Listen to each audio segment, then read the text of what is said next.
Hi, today I'm going to show you a really quick tutorial on how to use pixel sorting to get a pretty cool glitch effect and how to edit it into your pictures in Photoshop. I personally really like editing with pixel sorting as since you're putting it through an algorithm, you never really know what you're going to get afterwards, and it really allows you to flex your creative muscles in order to get something that looks really cool afterwards. Now, going from most prominent to least prominent, let me show you some of my pictures that essentially will show you what the effect can do. Now, this is a picture with snow, and as you can see, if you zoom in, um, it adds a really cool effect whenever there's a lot of, not grain, but like particles in the picture, for example. And going to another one with snow, as you can see here, it's a little bit less prominent, but if you were to zoom in, you can see how all the pixels are kind of like dragged down. Now, going to a picture without any particle effects, you can see here that it really works best when you have a lot of color in your picture. Um, but when you zoom in, you can see all those little details over there. And essentially, I'm going to show you how to mix all of these together. Today, we are going to start with this image over here, and then we are going to end up with this image. And this is a picture I took at Nuit Blanche a few years ago. And if you were to zoom in over here, you can see there the details are very fine, and it looks like brush strokes, but they really aren't. So, first step we're going to need to do is download processing. Now, processing is a programming environment, and you can use JavaScript, Java, Python, but today we're going to be using an extension in Java. So what you're going to do, and you're going to download processing, and once that's done, you can create, you can just, if you're on a Mac, you can just drag it into your applications folder. It doesn't need to be there. In terms of Windows, really, it's a standalone program, so it doesn't need to be installed. Once that's done, we're going to create our little pixel sorting environment. So what you're going to do is you're going to create a folder where you're going to have everything pixel sorting related in it. Now, after that, we're going to download ASDF pixel sort, and I'll leave the link in the description. Now, this ASDF pixel sort was originally created back in 2010 by Kim Assendorf. And essentially what I did to this program is I made it a little bit simpler to use. So essentially, and I added vertical and horizontal sorting. And as you can see here, everything is set to true. So when you set these three to true and these three to true, you're going to get 10 pictures out of it. So what we're going to do, we're going to go create a source folder right over here and make sure that it's in the same folder where, actually it doesn't really matter, but create a source folder, and you want to have your source image in here. So if you open that, that's our source image. And then what you're going to want to do is, if you're on a Mac, you can right click it, click option, and copy that as a path name. And you're going to put that over here. Essentially, you're telling it where the picture is. Then you're going to take this out and put it over here.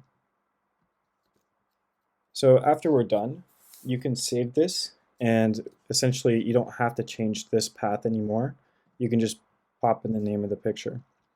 Now we want it to save to a specific folder, so we're going to get a results folder, do the same thing, click Alt, copy the path name, and drop it right here. Now make sure you want to have a slash at the end of it so that it can create things in that folder. Now you can save it as a bunch of different file extensions. Save it as a JPEG, PNG, or TIFF, but I would recommend you save it as a TIFF. Be warned though, is that this is going to be spitting out 10 images, and as a TIFF file, each image is going to be 70 to 80 megabytes. So be ready to have essentially a gigabyte worth of pictures create simultaneously. All right, so what we're going to do, we're going to run the program.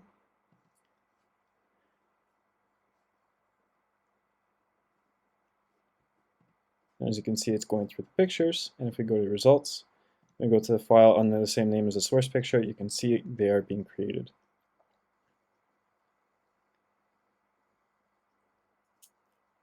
I'll let that finish.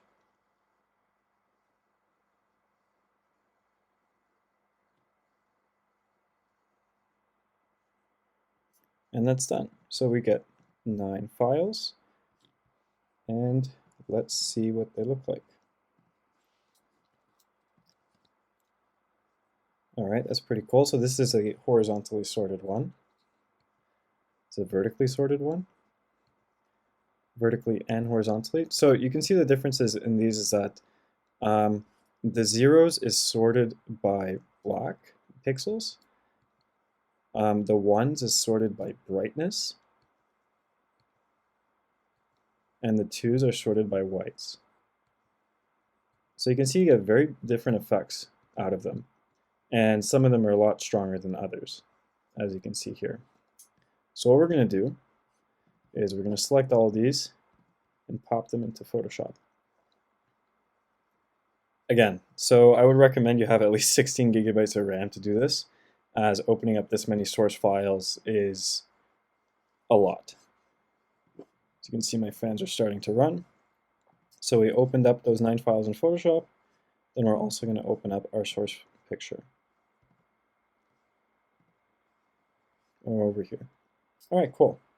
So let's take a look at these again and see what aspects of each image that we like. So personally, I like how these his glow-up gloves, these over here, essentially get smeared down and up over here. So we'll keep this one in mind. I feel like the horizontal doesn't really fit this picture. This one isn't that prominent. This one isn't prominent either. Same thing with these. Personally, I really like this effect on the side. It adds more of a, it adds like an effect where the file itself is glitched out or corrupted or something like that. Same thing at the bottom here. This one's a little bit more prominent, and this one is our original image. So what we're going to do is we're going to unlock this layer so we can edit it. Now, we're going to go over here. This is the one that we like the most, so we're just going to copy all of it, go back to our original, then we're going to paste it down there. Now, this over here, we don't really need. So what we're going to do is for this layer, we're going to create a mask, and we're going to add an opacity gradient down here. So I feel that still goes up a little bit too high, so let's put it here instead. Actually, a little lower. Keep it going lower until, yeah, I feel that's pretty good. Now his mask is still being covered up by the pixels. So if you don't know how to use masks in Photoshop, I highly recommend you look it up how to do it. Essentially, it's just a black and white image, and wherever there's black, the image is not going to be there anymore. Wherever there's white, it will show through. So what we're going to do is, in order to show the mask, we are going to switch over to our paintbrush, and then we are going to set it to black. Make sure that your mask is selected. And then we're just going to go down his face. Oh, actually, let's see what opacity we are at. Let's go to 100%. Let's make it a little bit bigger. And then let's just make a broad stroke over here for now. And then we're going to blend it in a little bit better once we get to the outline of his chin. Like that isn't really necessary, and neither is this. Oh, went a little bit too far. All right, cool. Make sure it's set to dissolve, otherwise it'll be a little bit too sharp. Now let's zoom in a little bit more. Let's set our opacity to 30% approximately. Doesn't need to be super specific. And then let's slowly start blending that in a little bit more. Make sure that its chin is visible. Now let's just zoom out and look. Does it look too prominent? Well, not really. I think that looks pretty good. All right, so now that we got that done, let's set this 40% so the entire image is shown. Okay, so I got that done. I don't think we need anything else from here, so we can close that. Let's go over here, we can close that, and close that. Where was the picture that add these side. There we go. All right, so we're gonna do the same thing over here. We're gonna select all of it, copy it, and we're just gonna paste it over top. And we're gonna do the same thing. We're gonna get an opacity. Oh, first we need to add a mask. It's a mask. Add a gradient. Put that there. It's a little too far. Let's put that here. All right, I think that looks pretty good. And you can see down here, I want this glitch effect to go all the way around him. So what we're going to do is we're going to set our brush to white.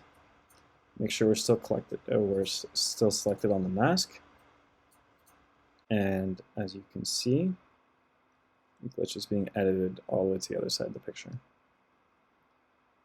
Maybe it's a little bit too far, a little bit too prominent. So let's just do like a sweeping curve down here. Perfect. And then what we can do is we can dissolve it a little bit better. And by the edge, just add a little bit of an opacity difference. Okay, perfect. So now that we have that done, I find that this effect makes the image look a little bit more painted. So when it comes to actual adjustments in terms of color, you can afford to be a little bit more vibrant and color heavy as compared to an image that is meant to look a little bit more natural. So in order to make these lines a little bit more apparent, what we're going to do is we're just going to sharpen it a lot. So go to Filter, Sharpen, Sharpen More, and as you can see, it's a lot more prominent. Now, do we need to do it more? Let's see. Let's try one more. Let's see. Do Sharpen More. Okay, maybe that's a little bit too much. Let's just click Sharpen instead of Sharpen More. Let's see what we get. Okay, that's better. Now we're going to do the same thing to the one at the bottom. The one on his hands. Filter, Sharpen, Sharpen More.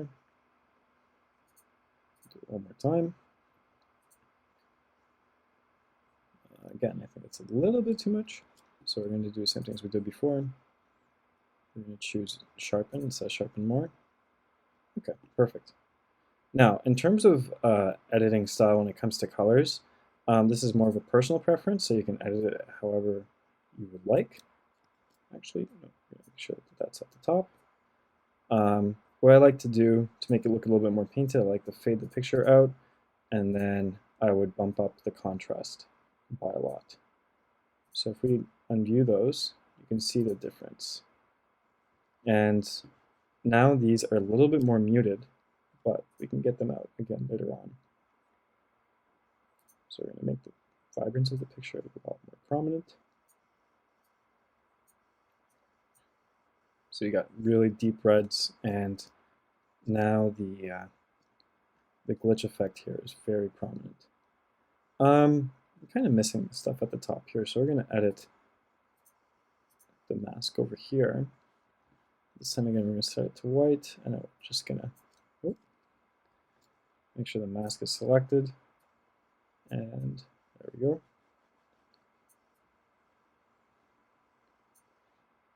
Or was it this one?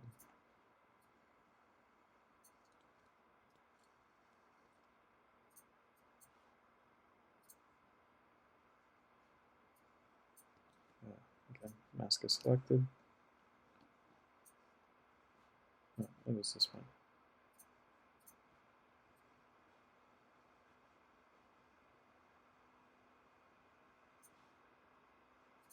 And we're going to undo what we did to this guy. There we go. So do that again.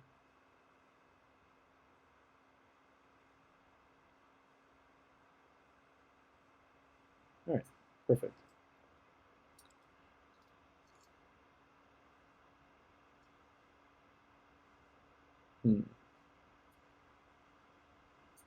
That's better. Okay, now what we're going to do is we're going to mix up the colors a bit. Actually, I'm going to change the curve that we did earlier. Bump that up a bit. Put the contrast up a little bit. And actually, let's sharpen these a little bit more. They're not as prominent as I'd like them to be.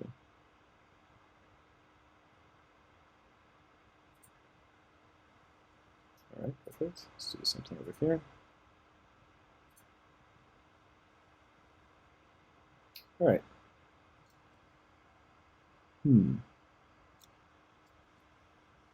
All right, let's just leave it with the first one.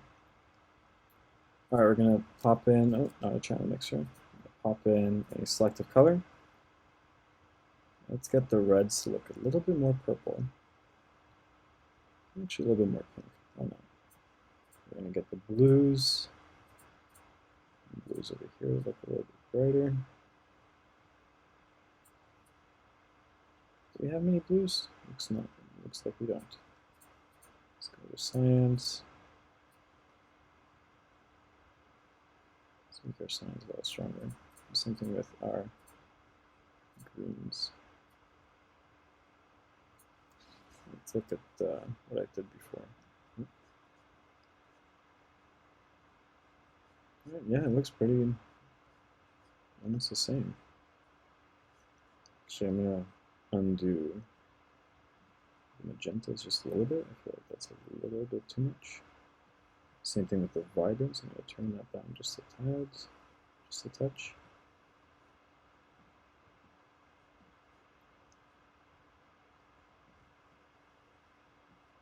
All right, perfect. Now, in order to get this the right aspect ratio for Instagram, we want to do a 4:5. Put that there. I want to get the face a little bit more in the center.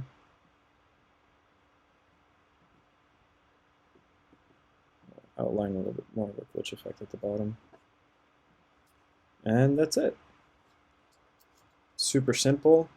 Now, you can do all sorts of stuff, right? You can, it really depends on the image. But what I like to do is whatever image I take, I pop it through the algorithm and see what I like. And if I see something that I really like out of it, then I will turn it into something like this. What we're going to do is we're just going to save it. I like having an exports folder. Oh, it's already saved over there. And let's save this as a JPEG, put it on our desktop.